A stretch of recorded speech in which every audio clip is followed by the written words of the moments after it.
सिर साठे रूख रहे तो भी सस्तो जान। ये सिर्फ एक वाक्य नहीं है, ये गवाही देता है अमृता देवी बिश्नोई जी के उस इतिहास की, जिस इतिहास में उन्होंने खेजड़ी के साथ उनको बचाने के लिए अपने प्राण तक न्यौछावर कर दिए थे।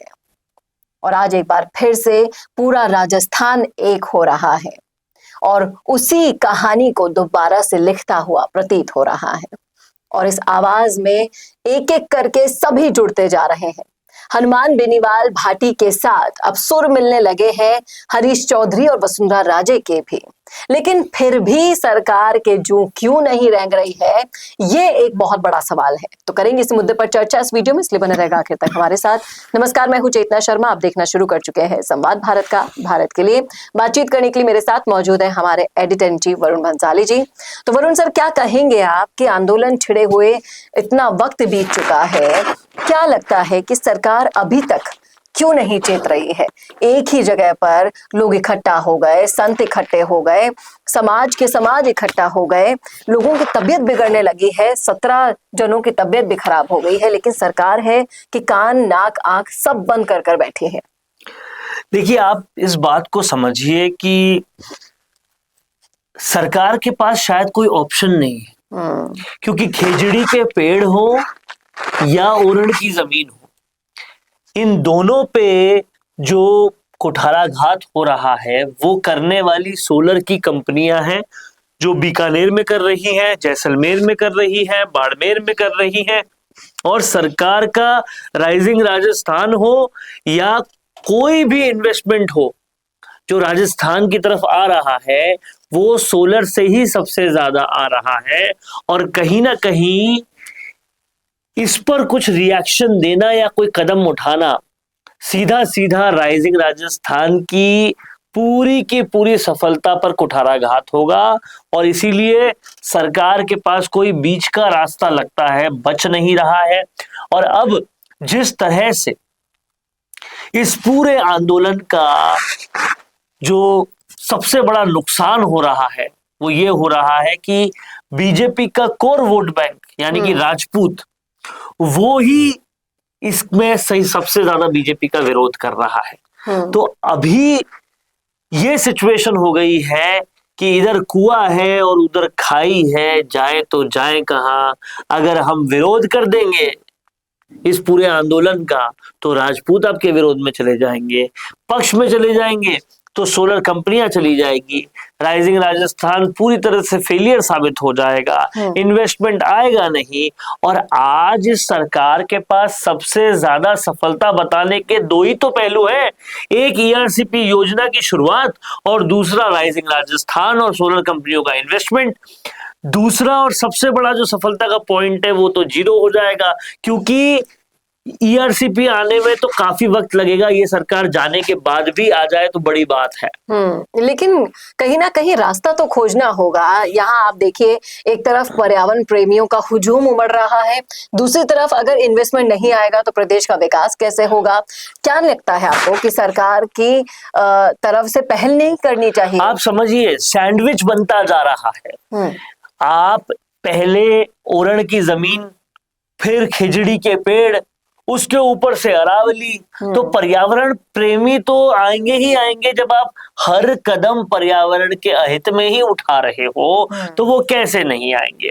उसके ऊपर से राजपूत पूरी कौम एक साथ आ चुकी है। आप समझिए, रविंद्र सिंह भाटी ने ये चीजें शुरू की, अब महिपाल सिंह मकराना, करणी सेना सब लोग पहुंच चुके, ऊपर से अब वसुंधरा राजे ने और साथ दे दिया। तो कहीं ना कहीं बीजेपी के अंदर से भी बगावत के सुर बनते जा रहे हैं। और ये सब कब हो रहा है? मंत्रिमंडल फेरबदल होने वाला है, पंचायत चुनाव आने वाला है, बोर्ड अब बंटने वाले हैं और ये सब कुछ हो रहा है। तो क्या लगता है कि इन सब चीजों पर ढिलाई पंचायत चुनावों में काफी ज्यादा नुकसानदायक साबित होगी? देखिए, ढिलाई या एक्शन की बात ही नहीं है, कुछ किया ही नहीं जा सकता। इधर कुआं है उधर खाई है, जाएंगे तो जाएंगे, लेकिन चुनना तो पड़ेगा, या तो कुएं में कूदो या खाई में कूदो। तो खाई में मैं आपको बता रहा हूँ कि अभी जो चीजें हो रही है वो ये हो रही है कि कुछ भी मत करो, ना खाई में कूदेंगे ना कुएं में कूदेंगे, कुछ भी मत करो, बैठे रहो, वेट एंड वॉच सिचुएशन में रहो, वक्त निकल जाएगा, लोग भूल जाएंगे। ये लेकिन मुझे नहीं लगता कि इस बार लोग भूलने के मूड में। ये इनकी बहुत बड़ी गलतफहमी है, मैं यही कह रहा हूँ। ये जो सब सोच रहे हैं कि हमारे वक्त का पेपर लीक भूल जाएंगे, तुम्हारे वक्त का पेपर लीक भूल जाएंगे, हमारे वक्त की चीजें भूल जाएंगे, तुम्हारे वक्त की चीजें भूल जाएंगे, पब्लिक है, बेवकूफ बनाते रहो, आगे बढ़ते रहो। ये तो बिल्कुल सही कह रहे हैं आप, लेकिन अब पब्लिक बहुत ज्यादा समझदार हो गई है, बेवकूफ बनने के मूड में भी नहीं है।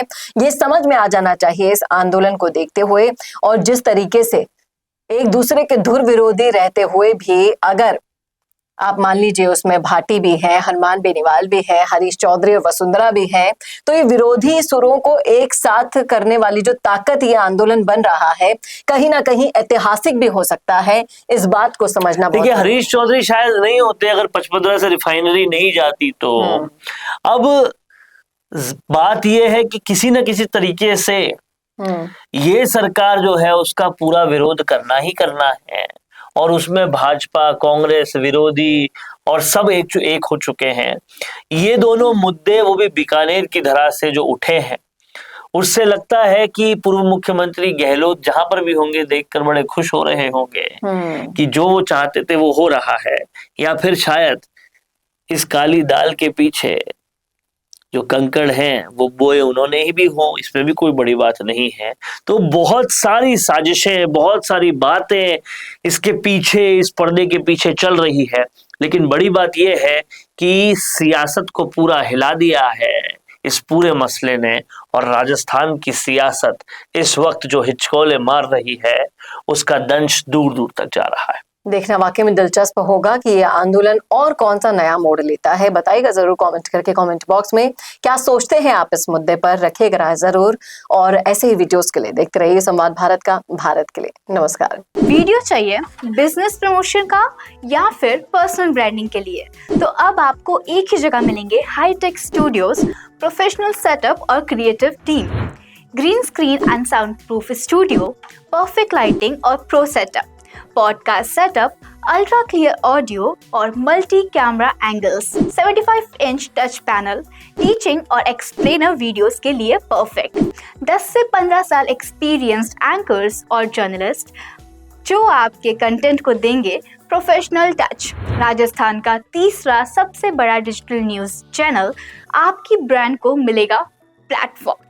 50+ प्रोफेशनल वीडियो मॉडल्स जो आपके प्रोजेक्ट को बनाएंगे ज़्यादा इंगेजिंग। हमने 5000+ बिजनेस और ब्रांड्स को ग्रो करने में की है मदद।